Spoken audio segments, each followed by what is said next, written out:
Hi there, James here from Knives and Stones, your best source of fine Japanese kitchen knives online. Well, some of you might already know that I visited Japan early in April this year, that's year 2002, some almost 2.5 years after my last visit. While it may sound not that long ago for some, it is a far cry from my usual 4 to 6 times visit every year before the pandemic. The trip itself was magnificent, as the cherry blossom was right in its peak bloom when we arrived, not to mention the unbelievable Japanese food and hospitality. I was able to enjoy the beauty of the sakura at the Osaka Castle and at Kyoto's Nanzenji Temple. The feeling is almost surreal, I would say, because as during the normal times, there would have been countless tourists flooding those iconic attractions. But this time around, there were hardly any of them.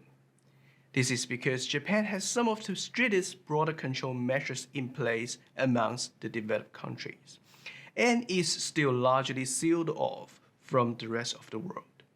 Okay, let's forget about China. Even before I left for Japan, quite a few of you have asked about how to actually go there. What are the requirements? What are the things to be aware of, etc. So in this video, I will be going through with you my journey of applying for the short-term business visa, my preparation of travel during the pandemic, and the things that you have to be aware of when you arrive and leave Japan. Hopefully, this could be useful for those of you who are looking to travel to Japan sometime later this year. Even if you aren't traveling soon, some of the tips here will be useful even after Japan opens up in the near future. Applying for a visa. So historically, many countries have visa-free agreements with Japan, like Australia, the United States, along with many European countries. It meant that one could have just hopped onto a plane and visit Japan without any problems. Oh well, at least before the COVID stuff. At the beginning of the pandemic, Japan has suspended almost, if not all, of the Japan's visa-free travel agreements. And as recent as of early April, Japan has suspended visa-free travel for the citizens of the United States. Ironically, even Australia and New Zealand, two of the most notorious countries in terms of closed borders, have reopened. Anyways, if you want to go to Japan now, you have to apply for a visa. First thing first, here is the disclaimer. This part of the video is for those who are interested in obtaining Japanese short-term business visa or is in the process of doing so. If you find this boring, please skip to the next part. Also, this video is made purely for entertainment purposes and by no means a 100% accurate guide. I can only try my best to ensure the information provided is correct at the time of posting this video. If in doubt, please refer to the information provided by the Consulate General of Japan in your country or contact your travel agent. Alright, first thing first, the ERFS. At the moment, apart from the Japanese nationals visiting families or returning to Japan, business visa is pretty much the only way for most of us to visit Japan. The Japanese government has implemented the ERFS system to essentially verify that you are actually visiting Japan on business purpose. Essentially, you have to get your Japanese business partners, which is usually a company anyways, to register your passport information into their ERFS system. This is a relatively quick process and takes only a few days. Once it is done, you will be rewarded with this certificate of completion of registration to the ERFS system. So there's this paper here. This is basically the prerequisite of your visa application. No ERFS, no Japan, unfortunately. This certificate itself is quite straightforward, listing your personal information, your hotel in Japan, the inviting company's name, address, etc. Okay, the next is the visa application. That's this thing here. The visa application is quite straightforward with the usual questions of your basic personal information, the duration of your stay, and the intention of visiting Japan, which is business, along with those usual questions like if you have criminal histories or drug-related charges. This is trivial to complete, so please make sure that you do have a recent passport-sized photo attached to the application. The next is a confirmed round-trip ticket. Japan in a way limits how many visitors are allowed in by limiting the flights that lands each day. So you do need to have a confirmed round-trip ticket as part of your visa application documents. The next are your financial related documents. The letter of employment is needed so that you can show you are employed and is sent by the company to visit Japan. The payslip and the bank statement are used to show that you have enough money in the bank to cover your duration of the stay in Japan. There is no specific figure requirement on how much you have to put in the bank, but I guess common sense applies in this case. At this stage, all the documents that you need to prepare are done. However, before you can submit your application, there are a few other documents that your Japanese partner company needs to send you. But don't worry, all the mentioned documents do have templates provided on the visa application page of the Japanese Consulate General website. First is the invitation letter. That's here. Your Japanese business partner company needs to formally invite you to Japan. The invitation letter needs to outline your relationship with the inviting company. The next is the letter of guarantee. Basically, the Japanese company has to assume full responsibility of your safety and welfare in Japan. They also have to make sure that you won't get into any trouble or break the law. So it is probably a way to ensure that the company is not randomly handing out invitations to anyone as a favor. And the next is your travel itinerary in Japan. This is a simple document that outlines your stay. It's here. That outlines your activity in Japan and can be changed in the future. And the last one is the company overview.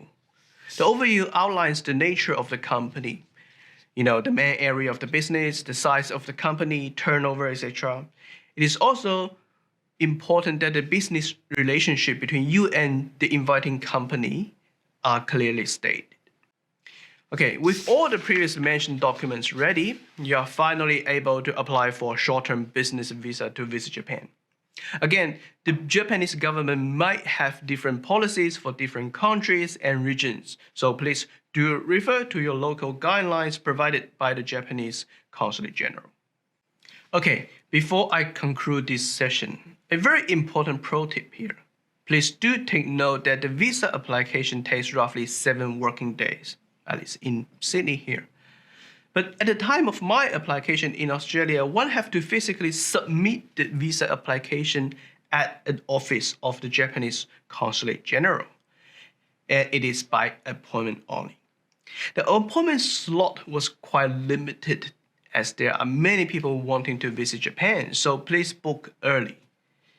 Because if your intended travel time is within a few days and if you are not able to get an appointment slot at the office in time, then there is a risk that you might not be able to get your visa back before your intended travel date.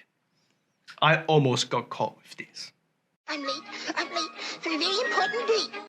Alright, I just submitted my visa application to visit Japan, and hopefully next week this time I can come back and fingers crossed I will be able to collect my visa.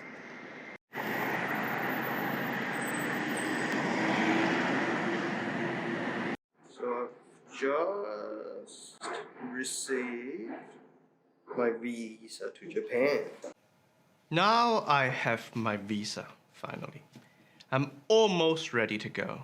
There's just one more thing that's left to be done, and that is the PCR test for COVID.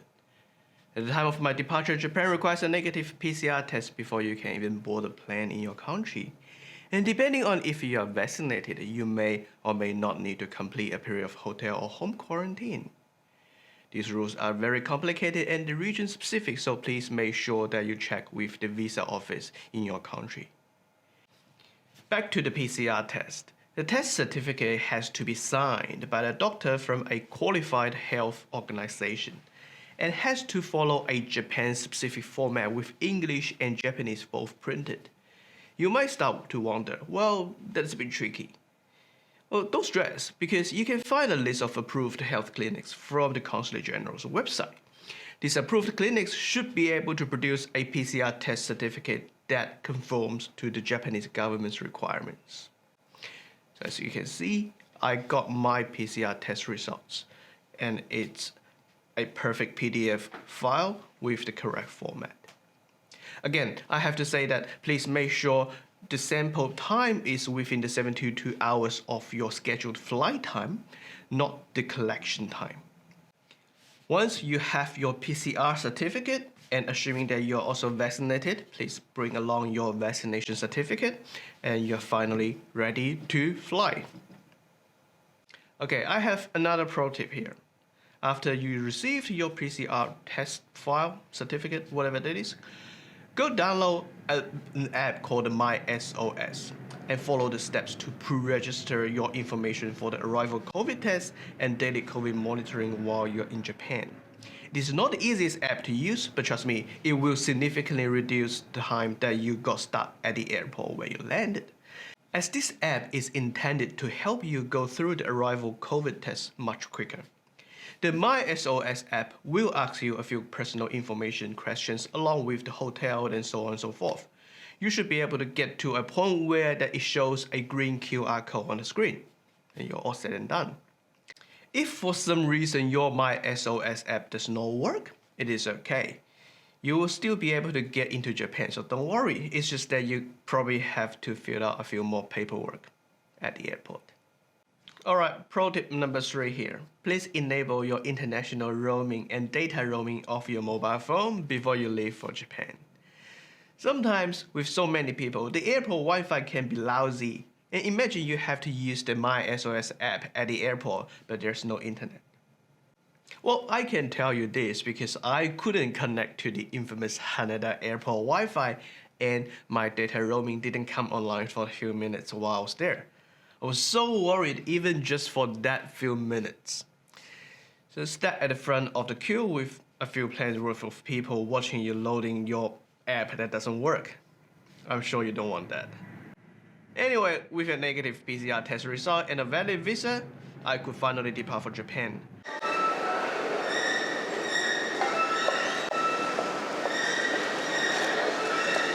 As you can see, this is the Sydney airport, and really there's not much going on. I mean, compared to what it used to be.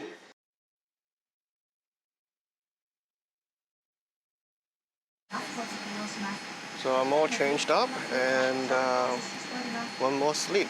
I'll be in Japan. We have arrived at Haneda. It's already half an hour, but we can't deplan yet because apparently there's a congestion at the entry at the customs due to the quarantine measures. So whatever they're doing there is delaying our planning. We arrived at about 5:30 in the morning, but yeah, looks like we will be sort of getting out of here at about 6:10, and that's the first thing that I realized is that yeah, you can't get out of here easily, not as before. Okay, once I'm on the ground, I realized that it was because of the arrival COVID test that created the delay while I was on the plane. You will probably spend 2 hours or so to, for the whole COVID testing process to complete. Japan's COVID test is a saliva test. You just need to spit out 1 ml of saliva. It was quite a bit though, so, in a typical thoughtful Japanese fashion, they had all these photos on the side panels of the sample collection booth, just to help you squeeze out more saliva. So I'm at the last stage of my COVID test. Been through all the checks and everything, and So waiting for the COVID test to complete. So on the far side, under that cafe, there's a screen, and it will show up your number here. That's the number. Once you show that, it means that your test is ready, and then you just go to talk to them. Fingers crossed. Alright, my pro tip number 3. Leave plenty of transit time. I made it into the domestic gate 6 minutes before the gate was actually closed.